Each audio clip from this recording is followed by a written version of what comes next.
Hey guys, welcome back! As promised between episodes, I managed to rework my gold farm so we're now auto-crafting the gold nuggets into blocks, and I'm also using a shulker box loader for the rotten flesh because I really like using it to trade with clerics for XP and also emeralds. And since this is above ground, it's also quite a bit easier to actually look around and see how it all works, so let's take a very quick look at this together.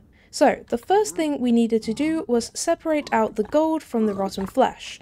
So, I used Impulse SV's item sorter down here to filter out all of the rotten flesh. This means that only rotten flesh can flow through and go into the shulker box loader over here, which we'll take a look at in a second. The gold nuggets, since they can't flow down into the sorter, get pushed into all of these crafters, as you can see right here, which I pretty much then constantly pulse using these two observers facing each other. And since there aren't any other crafting recipes that just use gold nuggets, I don't have to worry about making sure it's only triggered with the right recipe or anything, which is why we can get away with just spamming them with the observers. Then, once the gold ingots are made, they flow into the hopper chain just below these composters, and all the way down into this crafter, where it does actually matter about the recipe, so we don't end up turning them back into nuggets or into pressure plates or something. So I used Technical Ask 3488's design from Reddit to make sure the crafter only fires when it's full, therefore making all of the blocks which go into this chest. I could, in theory, have the gold go from over here into our piglin trader so it just automatically loops, but I never leave myself AFK for that long, and it honestly seemed like more effort than it was worth, since I can just pick up the blocks, uncraft them, and put them into that chest when I need to. But for the rotten flesh, as I mentioned, I am using a shulker box loader right here, and in fact I'm using a design from Borken, and it is super easy to make. I mean, it is just this. I won't stand here and pretend that I fully understand how this all works, but as you can see from the fact we have two shulker boxes full of rotten flesh in this barrel, you can see that it absolutely works, and it is very simple to make. Just a 1 block wide design, and I'm pretty sure it also said it was tileable if you need that as well, so this is very, very useful. And overall, I am incredibly happy with this. This farm is now so much nicer and easier to use. No more endlessly crafting gold nuggets into ingots, and I'm also mainly just happy this happened to fit perfectly with my existing farm. I was so worried I wouldn't be able to make it small enough and I'd have to move the whole farm up by one, but it actually worked out at exactly the right size, so I am incredibly happy about that because I really didn't want to have to move this farm. But gold farm shenanigans aside, we have a pretty big project ahead of us today, so we need to head over to the swamp project. Because today, we need to build the slime temple right here. I've said it before, but I am so excited to actually build this thing and see it all in place, but it's a pretty big build, so I should probably get going.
Okay, that was a pretty massive build, but just look at it.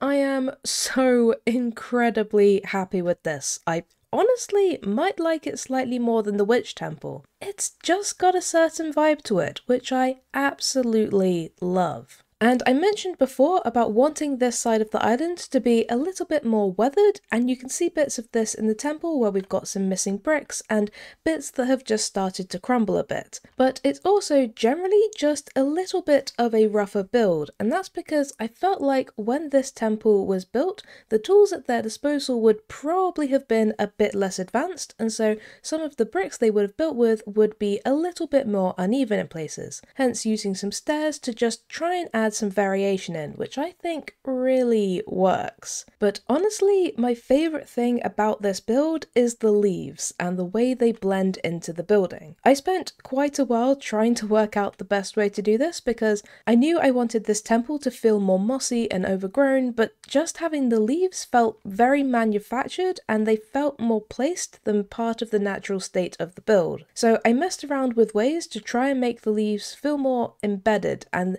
this little gradient really ended up working for me. So obviously we have our patches of leaves which kind of sit on top of the building, and then we have a gradient in the structure itself which goes from moss to mossy cobble to mossy stone bricks, which as you can see gradually get less green as you move out, so it kind of feels like the leaves are slowly creeping and spreading along the stone. And like I said, I just love the way this looks. And I think it looks pretty good close up, but when you look from further away, I really think the effect comes to life. And actually, while we're looking from further away, you can see that at the very top we once again have a pair of eyes, but this time they aren't quite slime eyes, since obviously slimes have a bit more square eyes, but I still think they do the trick. And then if we head inside the farm itself, you'll notice two major changes from the witch farm. The first is that we have a storage system up on the entrance level. We obviously weren't able to do this in the witch farm due to the item sorter, but since this farm only produces slime balls, we don't need a sorter up here. And we also can't have the storage downstairs even if we wanted to, because we would inevitably get swarmed by slimes. So this actually works out brilliantly for us. And then the second big difference is the center column in the middle. Now, this doesn't really have a use. It does go up with a water elevator to a little room, but the room is too close to be an effective AFK spot, but maybe we'll find a use for it. And really, I just like having the variation, and it does also mean that having the golem cage down in the farm feels a little bit more embedded into the build itself, because otherwise I think it would probably feel a little bit floaty if we didn't have this structure above it. And of course, since the room up top is too close to be an AFK spot, we instead have our AFK up in the sky, and this time I decided to go for a kind of moon design. It seemed fitting for a slime farm since the slime spawning is partly controlled by the phases of the moon, so having a floating moon just kind of felt right. And in terms of the farm actually working, while I was building the temple, we happened to have a pretty full moon, so I went up to the AFK spot, and I'm actually really happy with this farm.